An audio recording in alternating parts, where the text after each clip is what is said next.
Hello and welcome to Powered by Age. This is an age-friendly, senior-led podcast sponsored in part by the 411 Senior Center and the City of Vancouver. Today, Robin is our special facilitator for our Pride Celebration Day. So, Robin, you can introduce yourself. And what we usually do is ask each person, say your name and give an adjective or a verb that reflects who you are.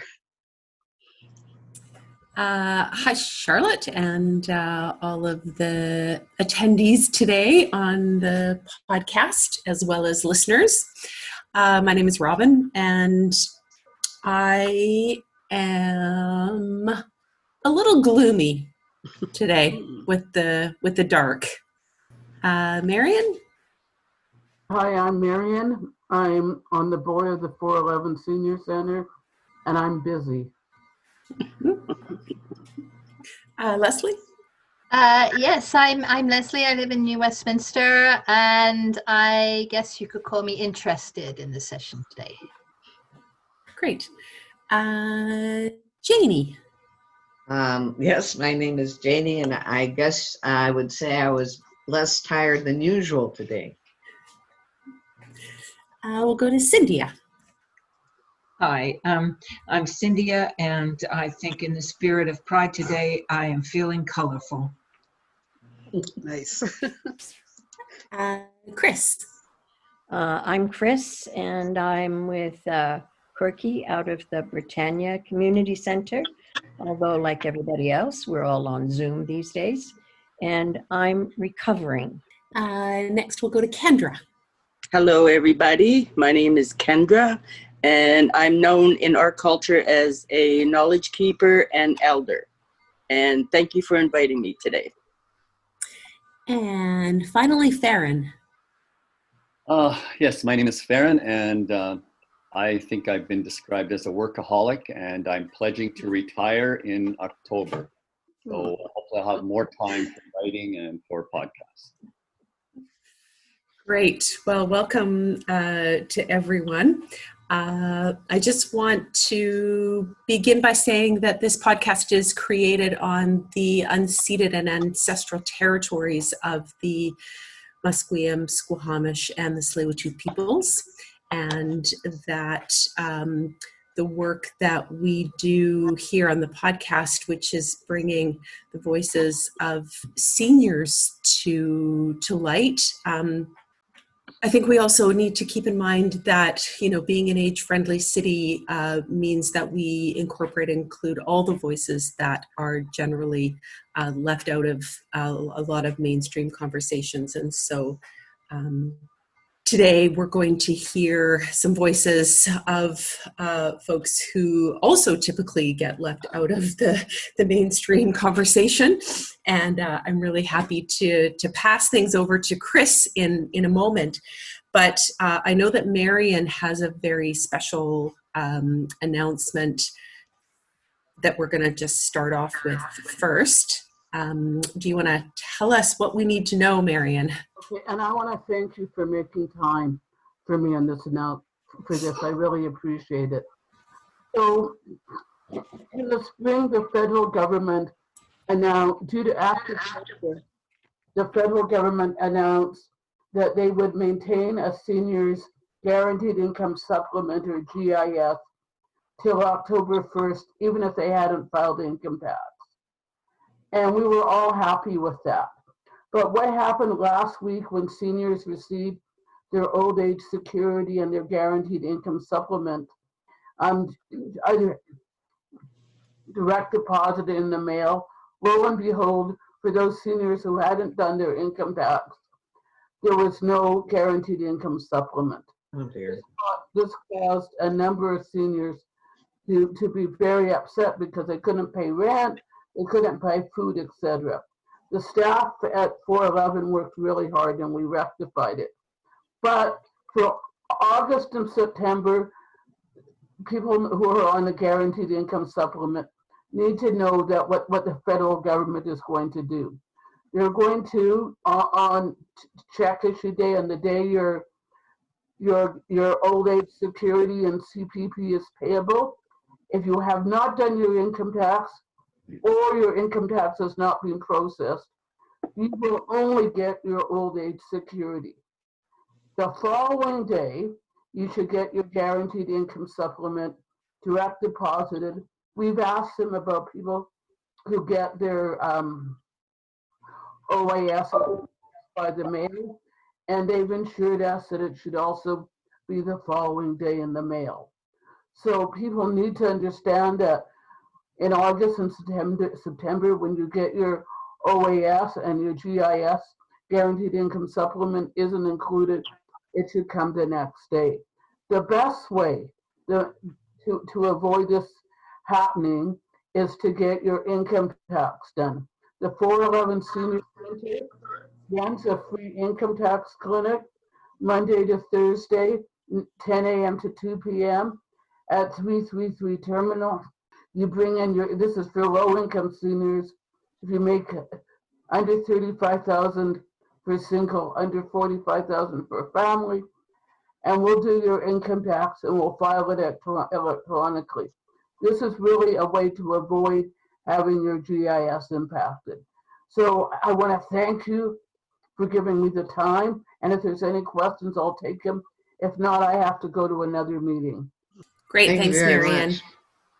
much. Maybe we can post in the chat the address to the 411 Senior Center if folks don't know where that is, and I'll try to find a link maybe for more information about that I can post in the chat also. Chris, the slides switched around, but we're going to pass the baton to Chris, who will be graciously hosting this episode and introducing our readers and presenters for the day. Take it away. Thanks, Robin. I'm very honored and happy to have this opportunity. As those who know me know, I'm never short of words. So I hope that I'm able to provide some direction and information and not be totally overwhelming. So I have made some notes because I want to make sure that the important things I want to say are included. So I guess the first thing that I want to acknowledge and recognize is that a lot of things have changed in Canada since the Prime Minister and the Parliament decriminalized homosexuality in 1969. Many people refer to Stonewall as the beginning of Pride. However, in Canada, we need to recognize that also the same year, 1969, homosexuality was decriminalized. So Pride, which we celebrate once a year, not always the same month as everybody, but it's always been an opportunity to represent solidarity, collectivity, and identity, as well as resistance to discrimination and violence. These days, there's a lot more celebration and acknowledgement of what we've achieved and who we are. I want to just talk a little bit about the difference between acceptance and welcome. Over the years, there's been a lot of effort put into being LGBTQ folks being accepted. Well, that's great. However, there is another level that's called welcome, which is a little bit more than just being accepted. Well, grudgingly, we'll accept you. And so one of the things that's really important is to recognize that because of who we are and because of the lives we've lived, our experience is different from many other people. And therefore, we have the ability to contribute things that are different. And so we want to be welcomed into the community, into the society, recognizing that we have something unique sometimes to offer. So there's been lots of gains in Canada since 1969, but there are also some gaps. Most of us have learned about and are more open to the trans community. There are still trans women who are murdered, assaulted, discriminated against in so many areas of life just for being trans. Over the years, the lesbian community has struggled with recognizing trans women as women, and there's still a long way to go. In June of 2017, there was a recognition of gender identity and gender expression that as federally protected grounds in the Canadian Human Rights Act and the Criminal Code of Canada. So 2017, that's only 3 years ago. And when something becomes a law, it's great that it's a law, but things need to, I don't like trickle down, but things need to go down to go reach people who in their daily lives. Another area of concern where there's a gap, and that relates to us, particularly those of us who are here, has to do with becoming older. Many of our community, a generation above us, have had a long history of needing to hide their sexual orientation or gender identity and carry them and have experienced a lot of fear and abuse.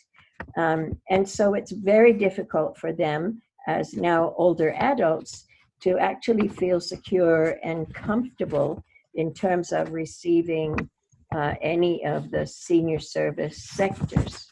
I'm just going to do a personal thing. When my partner Bridget was diagnosed with dementia a few years ago, and at some point she was in a residential care facility. And so I was there on a regular basis. And one of the things that I noticed was that at the facility, they always celebrated Christmas, Easter, Chinese New Year, Valentine's Day, St. Patrick's Day. So I thought, oh, what's missing? I said, but what's missing for me is that we have the opportunity to celebrate Pride. And so it took me and my initiative to go to the staff and say, so what about including something that is a Pride celebration for those who are here in the facility who are out and proud, and for those who may not be out because of their life experience. So we actually did have a little Pride celebration. I hope, since my partner has died, that it continues, so I don't know for sure if that's the truth.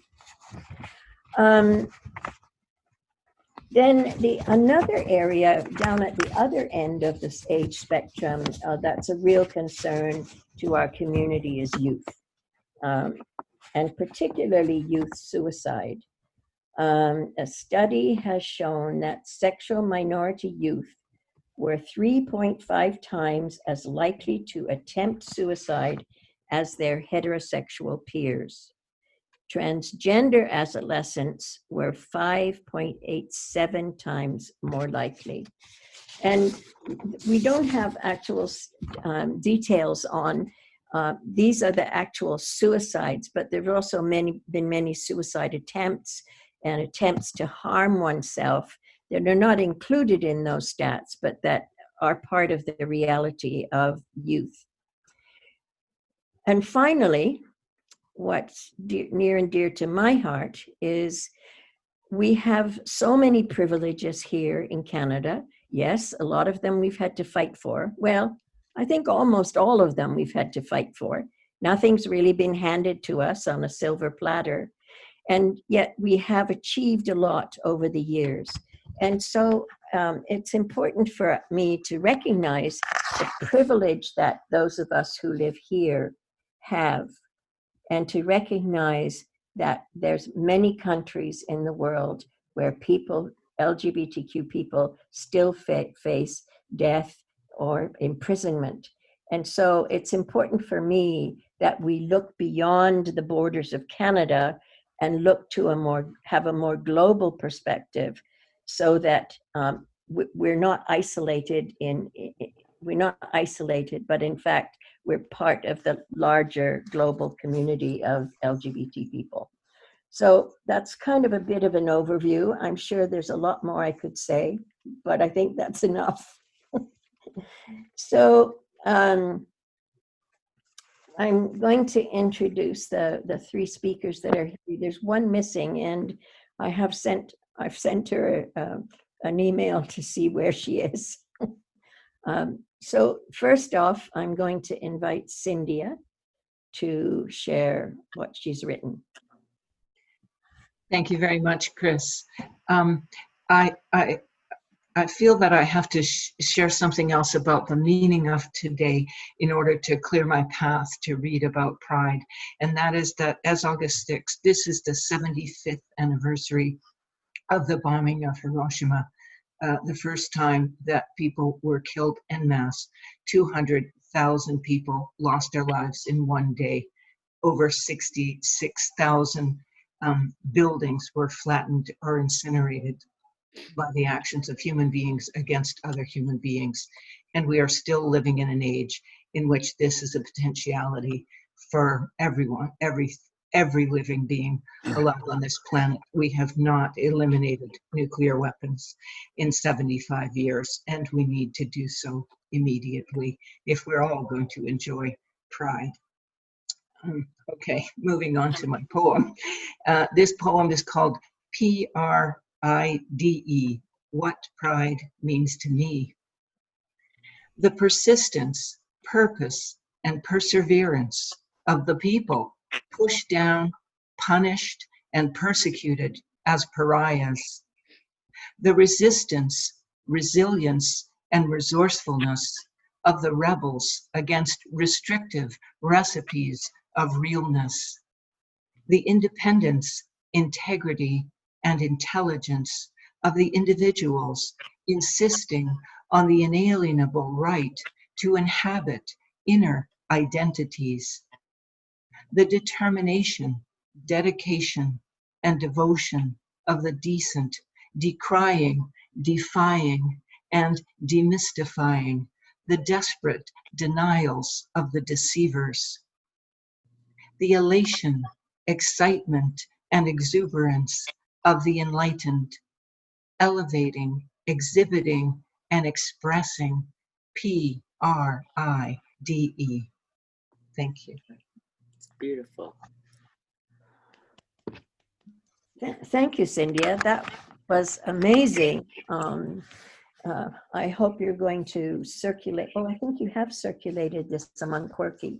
The number of words that you were able to come up with, both challenging and positive, was, for each letter, was really great. And I think I need to spend a little bit more time listening to each of the letters and each of the words that goes along with the letters. So thanks a lot. That was fabulous. I think I'll ask Farren to continue. Thank you. Hi, everyone. I've been working on memoir with Quirky for over a decade now. And just recently, last couple of months, I ventured into fiction. It's a totally different thing, and it seems to have a mind of its own. The main thing is that I don't have to worry about offending relatives anymore. I'll just locate this for you. So Nathan is a young man who moved to Vancouver to live with his grandfather while he's studying medicine at UBC. He's fallen in love with a lovely young Indigenous woman. And that has, her grandfather lives on the Capilano Reserve. And her grandfather has a brother who's a fancy dancer and is involved in all the powwows. And Nathan's grandfather is Jonathan, and Clara's grandfather's brother is Jake. So I'll just jump in, and hopefully you have an idea of where this came from. In the following months, Jake and Jonathan exchanged invitations for meals at their respective places. Jonathan felt like a sponge soaking up all of Jake's enthusiasm for his culture. At first, he told himself that Jake's culture was what drew him in. He would chastise himself when he started having lustful feelings towards his new friend. Those feelings were something he had shoved deep inside for many years. He had loved his wife. He had never been unfaithful to her, but now he felt conflicted. His wife had passed away 5 years earlier. Laying in bed alone at night, his mind would drift to images of Jake in his fancy dancer regalia. He became more and more frustrated, even thinking for a short time that he would just not see Jake anymore.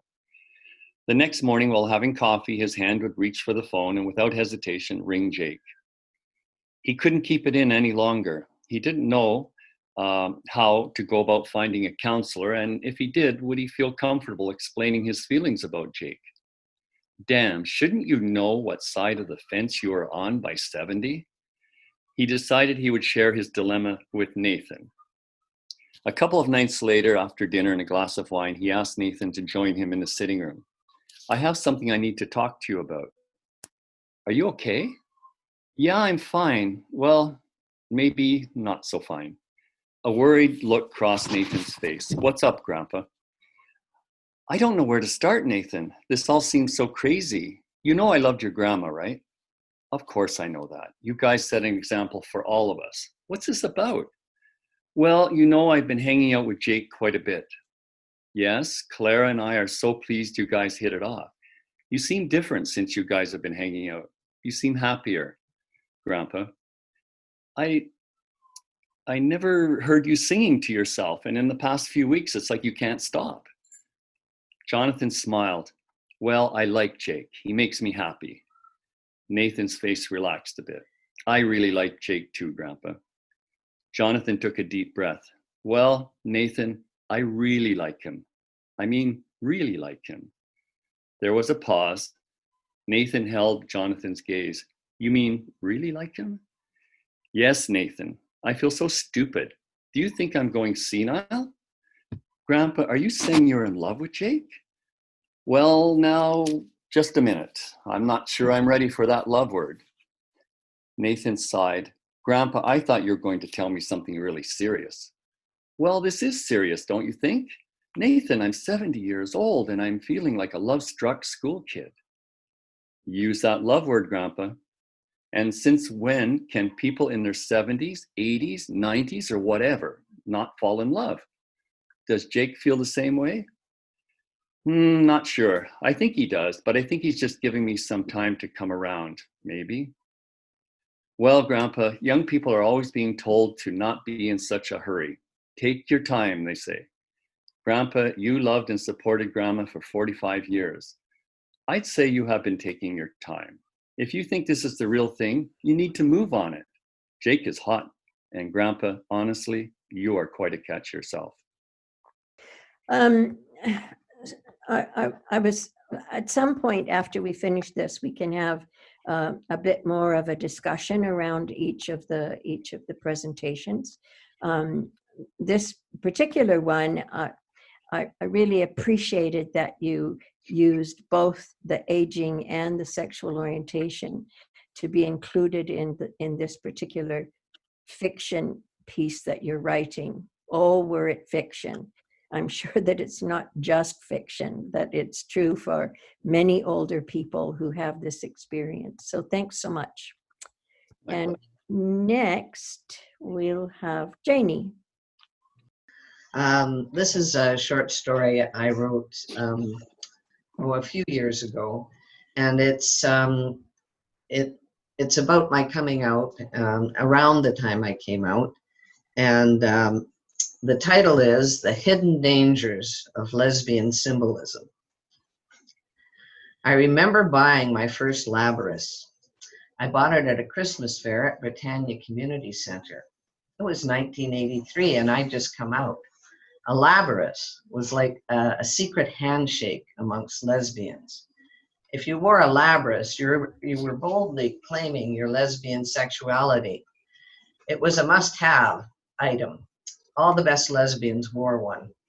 The woman selling the jewelry was clearly a member of the team. Although she had a wide selection of jewelry, among the usual earrings, necklaces, bracelets, brooches, and pendants was a wide selection of labryses. Silver ones, gold ones, wooden ones, some large and bold, some so small you could hardly tell they were a double-headed axe. I had seen a few gold labrys worn by bridge-playing lesbians of my acquaintance, and some wooden ones worn by those few women brave enough to proclaim their butchness in the largely androgynous lesbian community of the 80s. But most of the women I knew had silver labryses, some bold, some more modest, but nobody I knew had a small labrys. There were a lot of sideways glances from the crowd of women milling around the jewelry stand as I chatted animatedly with the artist who had created these things of beauty. Beauty in this case clearly being in the orientation of the beholder. What about this gold one, the vendor asked. No, I don't play bridge. How about this wooden one? The woman gave me a speculative look and said, no, perhaps not. I think I like this one, I said, opting for the medium silver axe.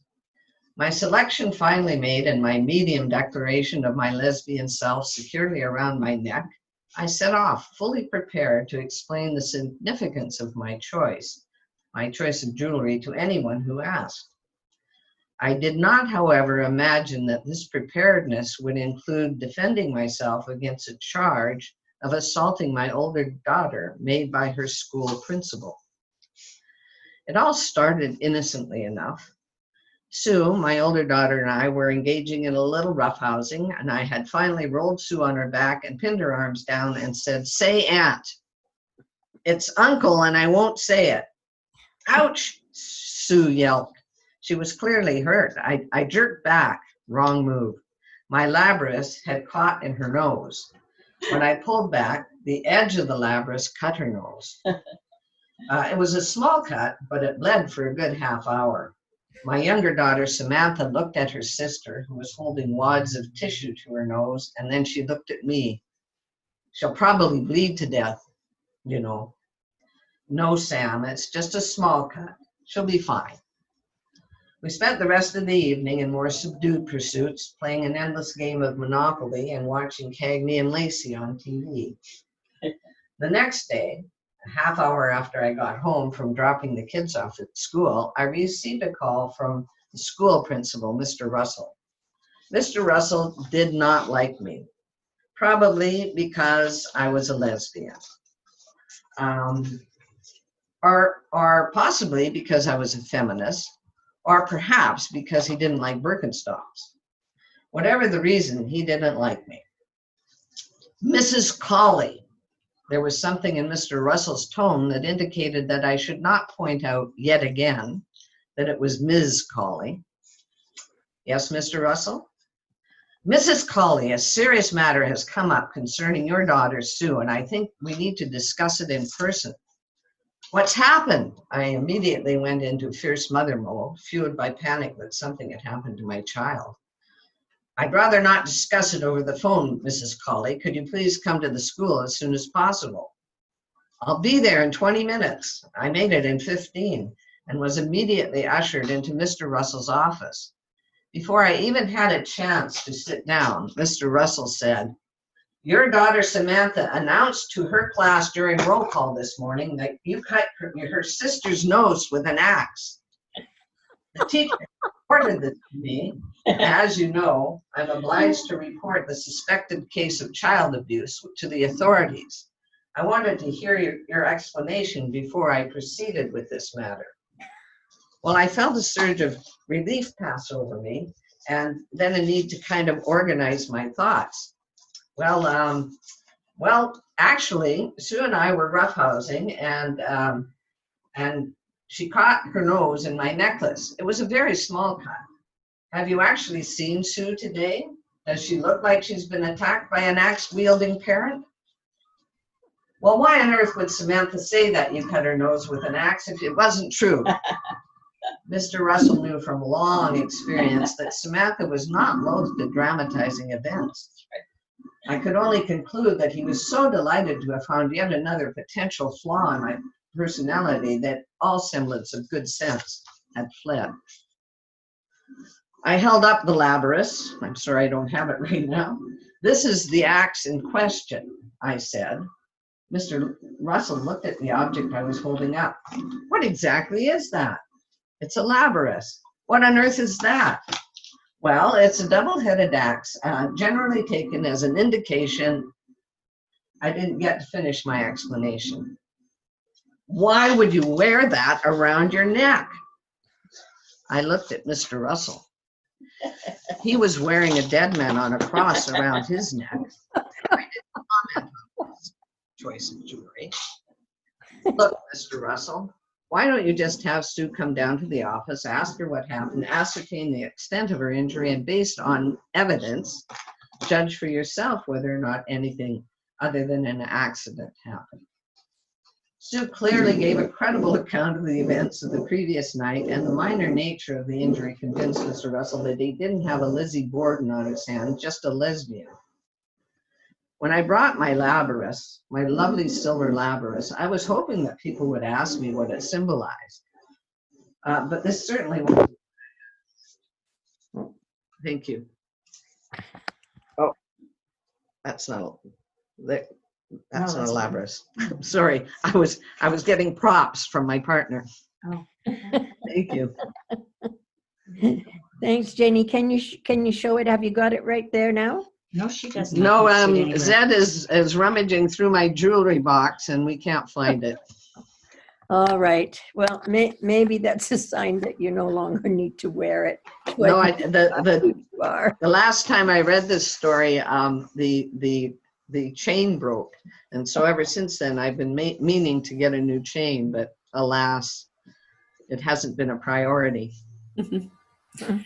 What I've posted in the chat, if people are interested, is a blog spot called Finding Lesbians, and it talks about the symbolism of the labrys and a little bit of the history about it. So you might find that interesting. Thank you. Mm-hmm. And there's a picture there. So, unfortunately, many of the members of Quirky are away. It is supposedly some summer month, and so there were only a few people that were available to actually read today. So I'd like to open it up to any conversation, questions, comments that anybody has. Maybe just put a finger up, so if you want to say something, or maybe put a hand up so that we don't all talk at the same time. And somebody put your hand up first. I have something to say. Yes, Kendra. When it comes to Two-Spirited, my daughter's trans. Mm-hmm. She's 37 years old. She's beautiful. And if you'd like to know more about her, you can go on YouTube, and she has a YouTube channel under Jerica McBride. And one thing I'd like to say is, when it comes to Two-Spirited people, you were talking about their uniqueness. To me, Two-Spirited people are able to give you an opinion of a man and a woman. Mm-hmm. Yes. Yeah. I'll say Kendra's going to be talking about that next week when we are doing, talking about Two-Spirit and Indigenous pride. Oh, great. So the other thing is, I didn't quite catch the name to look for under the YouTube. Jerica McBride. Okay, Jerica. Okay, thank you.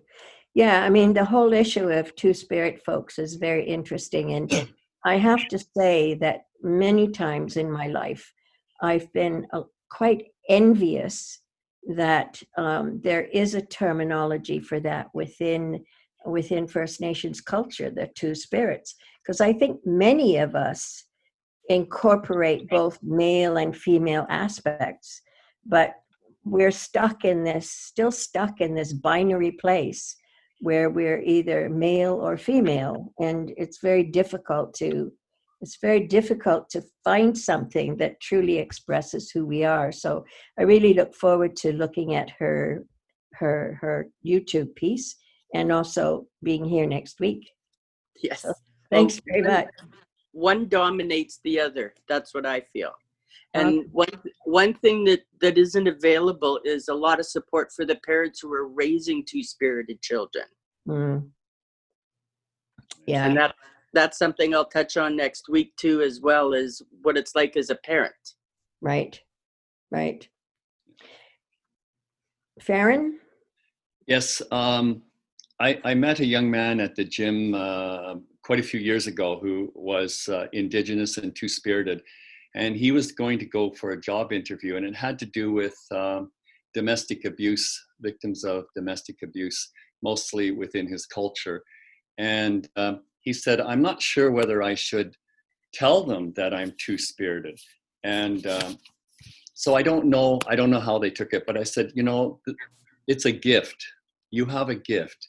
And if you can get that across to them, that you walk both paths, you understand, when you're speaking to the women, you also understand when you're speaking to the men, if they are the ones that are doing the abusing. So I'm sorry I didn't keep in touch with him, so I don't know if he was brave enough to put that forward, because it was about 10 years ago. But it does offer a unique perspective, and these are people we should treasure, not ostracize. Yes, good advice. Thank you. Cyndia? I thought I would just give a brief experience of what it was like for me to be in the Pride Parade. And I was trying to remember the year that would have been my first one. I came out as a lesbian in Vancouver in 1976. But I think the first time I went to a Pride Parade, the one that was on Denman and Beach Avenue, would have been about 1991. And I was already doing a lot of work with people who had AIDS through my job. And I had created a kind of a rainbow clown costume that was supposed to cheer them up. And that's what I was wearing on that day. And I was handing out candy to children who were watching. I was so delighted that there were many children. And I'm sure that even by that time, there were tens of thousands of people who were watching the parade. And I remember the experience of being cheered by tens of thousands of people for something that I still felt afraid to tell a single individual at work about myself. Like, that's the transformative power I feel of, to be cheered for something that I felt I was going to be punished for, really did something inside me. Thanks. Thanks, Cyndia. That's interesting. You said the word punishing. You feel like you're being punished, and that's I couldn't have said it better. Yeah. I'll share a little bit about, not about my first Pride participation, but one of the Pride parades that was the most impactful for me. Most of you know that I do a lot of work with LGBTQI refugees. And so one of the concerns that many of the refugees have, even when they have arrived in Canada, that if they're photographed or if there's this social media stuff, that it's quite possible that their families back home who they are not out to, or who, if they have been out to, they're afraid that the punishment will still continue, even though they're in Canada. And certainly many of them have the means to actually reach out across oceans and continents. So we had to think about, okay, so we want to have them have the opportunity of walking in the Pride Parade. So what'll we do? So we ended up with everybody, no matter who, no matter whether you were new or old or whatever, everybody wore all white tops, white bottoms. And the other thing then we did was to buy masks. And we got those full face masks that are also white. And everybody had one of those on. Didn't matter whether you were from Canada or some other place. And I remember walking in the Pride Parade and walking past those tens of thousands of people, and there was silence. It was actually really incredible to see that number, to hear or not hear that number of people who were watching the Pride Parade in silence, really recognizing that that this is a serious issue, and I think that was the most impactful experience of Pride or being in the Pride Parade that I've had personally. Wow. There's a question I have that always comes up. When did you know? How old were you when you knew? Yeah. And does your daughter answer, or what pronoun does she use? She's we call her she. She, okay. Yeah. Some people call her he because of family relatives can't get used to the idea. Right. Yeah. And I've known her as a her. I wouldn't recognize her as a boy. A question. You had your... Yeah, I have my little hand up. Yeah. There's this whole issue of police marching in the Pride Parade in various years, including this one.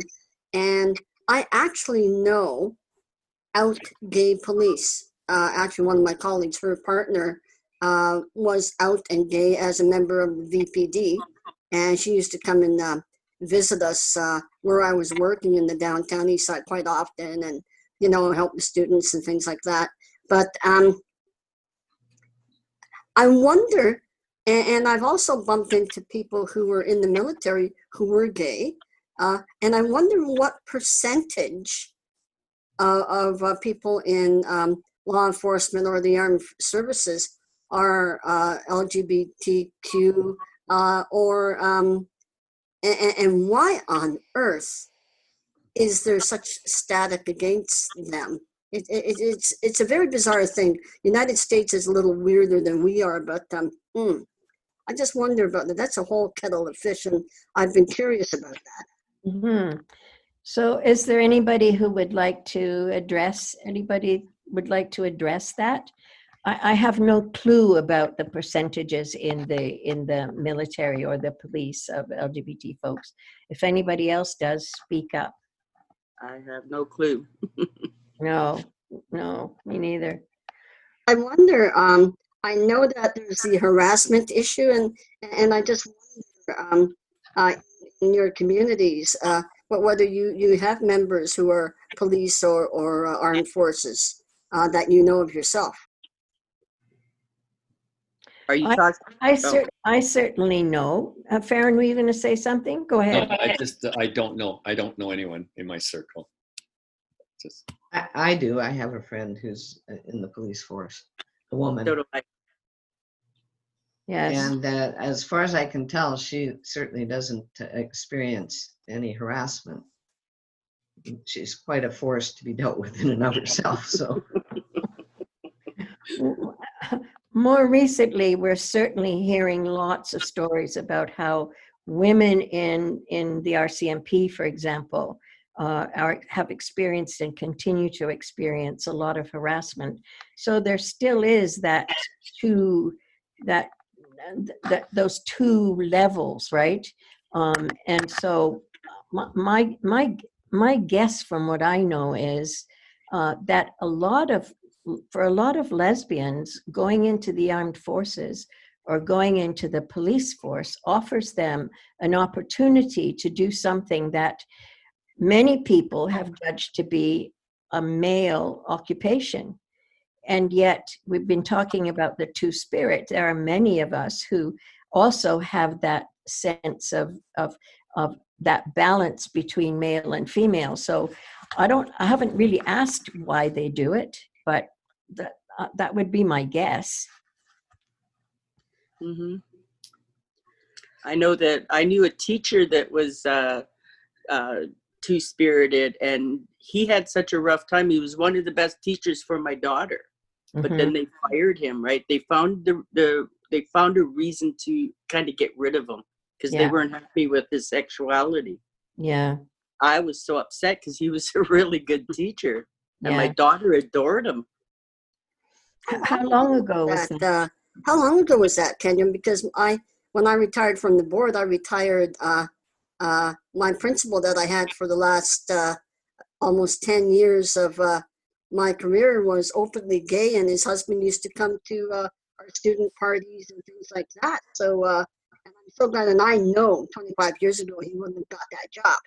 Yeah, well, this was my daughter's 37, so she was about 6 or 7 years old. She knew from an early age that she was two-spirited, my daughter. We kind of knew too, but we didn't know. If I knew then what I know now, it would have been different. I think that's true for many of us. If we knew then what we know now. Yes. And certainly 30 years ago, I mean, I returned to Canada just over 30 years ago. And the experience and the reality of LGBTQI people in Canada at that point was pretty fragile. I remember when my partner and I went looking for a place to live after we returned to Canada, we started looking for apartments, and we went to one of them, and the guy who was the manager of the building said, "Oh, we don't rent one-bedroom apartments to two women." And that was my first experience of discrimination in Canada, apart from the fact that I had to deal with a whole immigration issue, which certainly was a big one. But to think that we could be told in those days that, sorry, we just don't rent to you. Yeah. I've had that experience quite a few times. We used to move around a lot because of that. Neighbors would find out, the landlord would find out, so, and people used to say, you move around a lot, but I never ever gave them the reason why. I never told anybody. Yeah. Well, and back then it wasn't particularly safe, right? No, it really wasn't. And I think many of us developed really good shields around us to protect ourselves from whatever might get thrown at us, right? Anybody else like to comment on? I'm talking too much. I'm sure there are other people who could speak more. Yes, Robin. Well, I know Charlotte had her hand up, so I'll let her talk, and then I'll comment. I had a comment about Farren's story. I thought that story had so much lovely texture because I was picturing the feelings of this man who had a wife, and then the feelings he was developing about with this younger man, and that he could sit down with his grandson, because people talk so much about there being this distance between generations, but it was so credible, but also so tender that he was telling him, go for it. I respect what you did as a husband to my grandmother, but now, that this is how you're feeling for this man, go for it. And I think that is not a story that's often heard, and that would be encouraging to other people who may have at one time been married to someone of a different sex, but now have feelings for someone of the same sex. And in discussions, with people, that's one of the things that people often say, how could that happen? So I think that story would be really good for generating conversation around that. Thank you, Charlotte. Yeah, my comment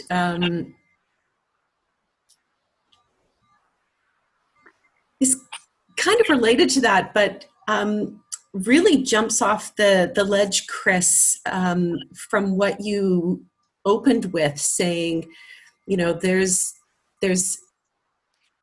this place of sort of tolerance and acceptance, but what we're really seeing a lag still in is welcoming. Mm-hmm. And in all of the stories, one of the things that I appreciated was the sort of checks and balances between those two places. you know, and the struggle to sort of learn where that place is, of not just being accepted, but being welcomed. And I think too, you know, when we're talking about, you know, the police force or the military or, you know, these other institutional systemic bodies that that have authority over society, you know, the rule is that we need to be accepting and we need to be tolerant, but you know, the reality of being welcoming is still a far cry from where we need to be in all sorts of ways, and we see that play out politically right now, you know, in terms of Black Lives Matter, and how, you know, if you're not part of the mainstream still, that position of welcoming is still in such lack. And so, you know, what I hear Charlotte always say is, you know, how do we speak up, listen up, and act upon? And what are those avenues that, you know, as allies, what does it mean, and how can we, as people outside of the community, really be and stand in solidarity? Thanks, Robin. Cyndia. One of the connections to me about what you're saying, Robin, with Janie's story, humorous as it is, it starts with this understanding that to be a lesbian mother is to just to be in the wrong. And in the way that I think Indigenous, Black people, people of color are assumed by systems of power to just be in the wrong, just for being, or trans people to just be in the wrong, just to be. And so that some, you know, funny, innocent little cultural thing that is happening cannot, you know, you have to justify it. You can't just say it was a joke, you know, it was nothing. Somehow or other, you know, you have to account for yourself in some way that you know is not necessarily going to go well. I mean, an example of this is that when I was a manager of a program, I had about 200 people who were employees in that program, almost all of them women. I never, ever hugged them, you know, because I assumed that, you know, if any single person ever said, you know, she was physically inappropriate with me. Had I been a heterosexual woman, I'm sure I would have hugged them once in a while. They often had sad stories or difficult things they were going through. And I was a kind, compassionate manager. But I did not feel that I could touch any of my staff ever, because it would be assumed to be in the wrong for me to have any physical contact. So I probably seemed kind of cold. It's a built-up defense mechanism that two-spirited people always have. My daughter's always been like that. She has to really filter how she is, what she says, you know. It's unfair. There's the assumption that people are just not going to understand in a certain, you know, and that therefore you can't be yourself or be natural. You'll be misunderstood in a bad way. Yeah. Farren? Yes, I found that as a man that working in the helping profession as well, I was very cautious about providing personal care to my male clients, and usually not leaving any possibility for any judgment from other people. Also being gay and working in my profession, any profession I was ever in, I worked twice as hard as any of my peers because I felt like I had to prove that my worth, I guess. So I was constantly having to prove my worth. And about ways of men, when growing up, that one of the things we said, and I just thought it's kind of humorous because here I am today in a pink shirt. One of the things they said in the 60s was, if you wear pink on Thursday, that means you're gay. and so I wore pink as often as I could. Not just on Thursdays. Well, especially on Thursdays. I remember that from the 60s. One thing that I'd like to touch on about this matter is if you go back 100 years, 1920, my grandmother talked to me about this.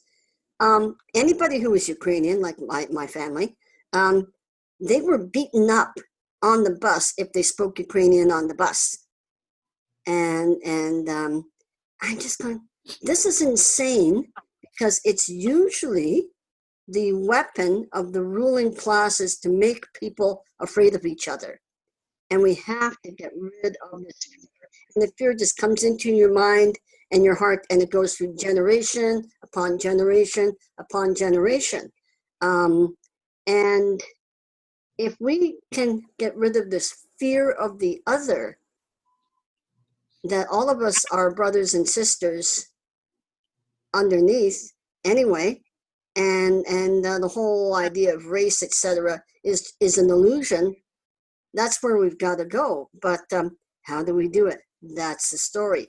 I know that in my lifetime there's been extreme social change, but it's not over yet, folks. And we got to keep on plugging, get rid of this fear that separates us from our brothers and sisters and the planet. Most definitely. Somebody? Janie. As far as this sort of being in the wrong for being lesbian or being gay or whatever, things have come light years since when I came out, because I was told by a lawyer that if I went to court, I would lose my children.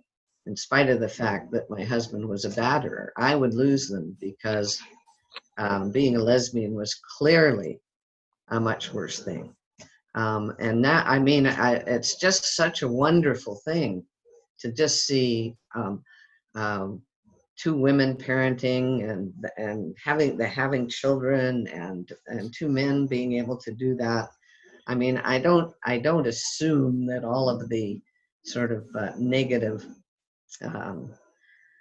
thoughts of people have changed, but certainly there's been a real change in that area, as well as many others.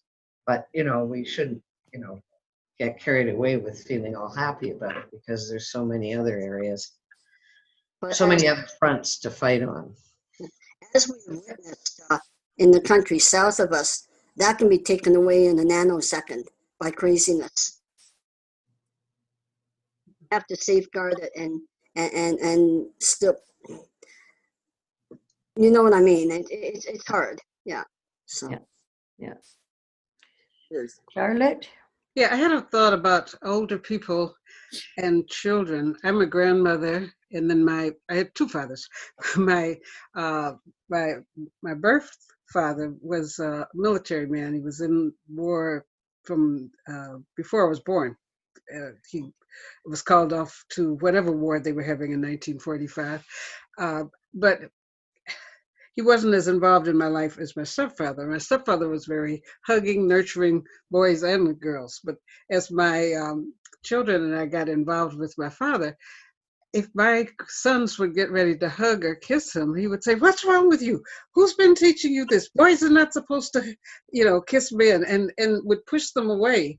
And so when you mention this, thinking about within the military, that, here's a black man in the military, there were many things that they were discriminated against, being away at war, coming back to the States, and having any type of thing that ran against the dominant colonial culture was another thing that was a drawback, or something else that they would be punished for, not accepted.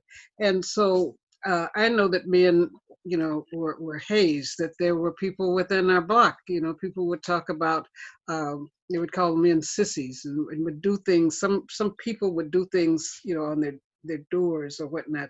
And so understanding some of the transition that's come about, where organizations now, even within the Black community, welcome men who are gay, welcome people to be involved with boys. A lot of organizations people would be put out of, YMCA, some groups, if a man or a woman were determined to be, admitted to being gay, they were not allowed to be a part of the association. So I think being able to tell these stories, some of the old stories, children sometimes think old stories of things people used to do are hilarious. They think it's ridiculous. And so I said that what we need to do is lace up our shoes, go out to the libraries, the places where we can tell stories to children, because they get it. They get it, the wrongness. And children, when they learn this is what the law is, they want to see if it's equal. I mean, there are children out protesting in the protest marches, saying, I want to live, or I want freedom, or I want democracy. So I think these stories, one of the values of the stories being in the library, being heard on podcasts, is that children can hear them and they can ask questions, and that we'll have more people that would be like the grandson in Farren's story that say, be yourself, live your life. What's wrong with you? Your feelings are legitimate. So I just think that, these stories are wonderful stories to, not just share among ourselves, but to share them in places where we can generate conversations with children and youth. And then we will move from that just accepting to welcoming. Anybody else? Well, I do. Yeah. It's hard sometimes to be patient while these things move on. It seems at times that they're like at a snail's pace, but in retrospect, it seems like it moves very quickly. I had a quick experience with one of my residents who's developmentally challenged, and in the beginning, his dad would come to visit him, and I'll call him Brock. So Brock would move in for a hug, and his dad would extend his hand and say, "Oh no, guys shake hands, son." Mm-hmm. And I put up with it a couple of times, and finally I just said, Brock, look, your poor old dad can't handle it, so shake his hand to keep him happy, but someday we'll break him down. And then a couple of years later, and then I noticed he was hugging Brock, but a couple of years later, Brock's brother was there, and his dad said to his brother, well, I guess it's time to go to the airport. And his brother said, what? Who we have to pick up? And his dad said, nobody, but it's the only place they ever get a hug from you. Aww. So, patience and time, I think. Yeah. Can I say something? Sure. You were talking about accepting and being taught things. One day I was in a bank with my daughter, and she's about 15, 16 years old, and she kind of had 5 o'clock shadow, but she looked like a female. And we ran into a couple of friends of ours in the lineup, and it had been raining, and she had 2 boys with her 2 boys. And we were standing right behind her, and she said hi to me. And I said, oh, hi, how's it going? And the mother turned around and looked at her boys and pointed to my daughter and said, that's a guy, like trying to ridicule her right away. Mm-hmm. So I tapped her on the shoulder and I said, you know what? I said, one day you're going to regret that. I said, what if one of your children turns out to be the same way? And guess what? 10 years later, her child did become gay. And she phoned me and thanked me for helping her in that respect, right? So you can educate people. Mm-hmm. And it comes out of nowhere. I was thinking through some of the comments about evolution, or how things develop. And I remember in the early years, it was really important to the queer community that there were police officers in uniforms in the Pride Parade, because we wanted to know that there were members of the police force or the military or the fire guys that were part of our community. But there's been a shift, because the other thing that we've learned to recognize is that not everyone has exactly the same experience with respect to authority, particularly those with that kind of power. And so I know when we were having a discussion at the organization that I belong to, are we going to write a letter to support the Pride Society that says we don't want the police to march in the Pride Parade in their uniforms? And it was really tough because as somebody who's older, we went through the time when we really wanted them to be there so that they would be visible and it would decrease people's fear. But now we're in a place where we recognize that the racism that exists and that gets perpetrated through those kind of organizations also exists.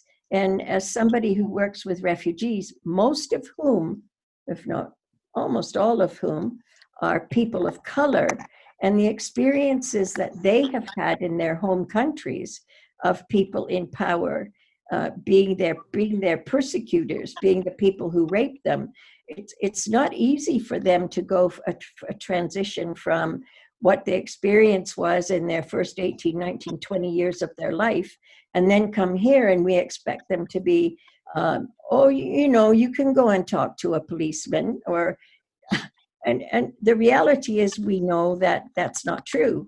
So it's interesting to me how there's been that evolution, that not just that in our community as well, that we've had some development and needed to have some development in terms of learning to be more inclusive. We fought to be included ourselves, so we know what it's like to be excluded, at least on some level or other. So it's just interesting to me how things sometimes just go around. I am just conscious of the time, and that we're past the hour, which is the regular podcast sort of time. And I kind of feel like this conversation could go on and on and on and on, because there's a lot to talk about. So I guess what I would like is if just as a closing, maybe we can do the same thing that we did to start, and just say our names again, but maybe with a word of aha, or learning, or something that we're taking away with us today from the presentation and from the rich discussion that we've had, as a close. And I want to thank Janie and Cyndia and Farren for sharing, and for Chris for hosting. And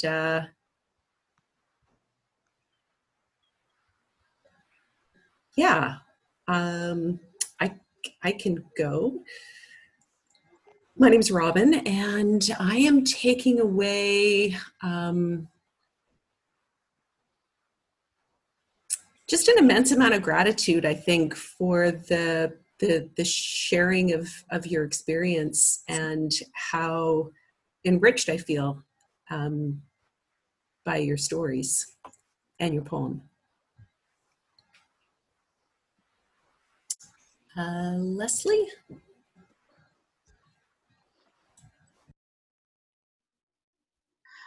Yes, I'm taking away a sense of reflection and looking back on perhaps things I weren't aware of in my life before. I have had interactions with transgender people through my life and have really not understood what's going on. So this has actually been very educational for me. So thank you. Farren? I'm a quirky, so I can't say anything in one or two words, unfortunately. I think I'm taking away confidence, more confidence and patience, and sharing my story and listening to other stories. The patience one is like I said with the hugs.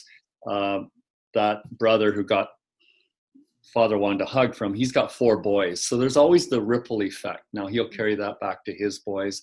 And I think sometimes it's very subtle. We don't know when we compliment a child the effect that that will have on their entire life, possibly. So being honest with our feedback and our feelings, I think is, for me, is the best thing that I can do moving forward. Thank you. Cyndia. Starting off today feeling mournful about the anniversary of Hiroshima. Now, through the open-hearted dialogue today, I feel hopeful. Thank you. Janie?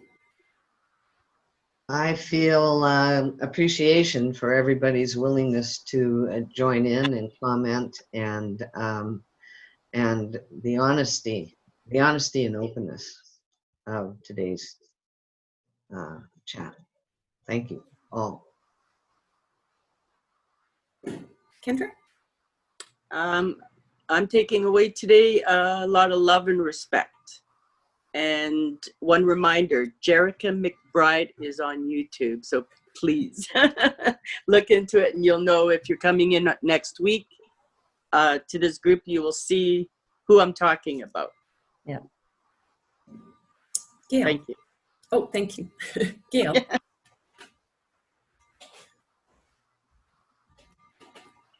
One word's difficult, but I'm thinking welcome.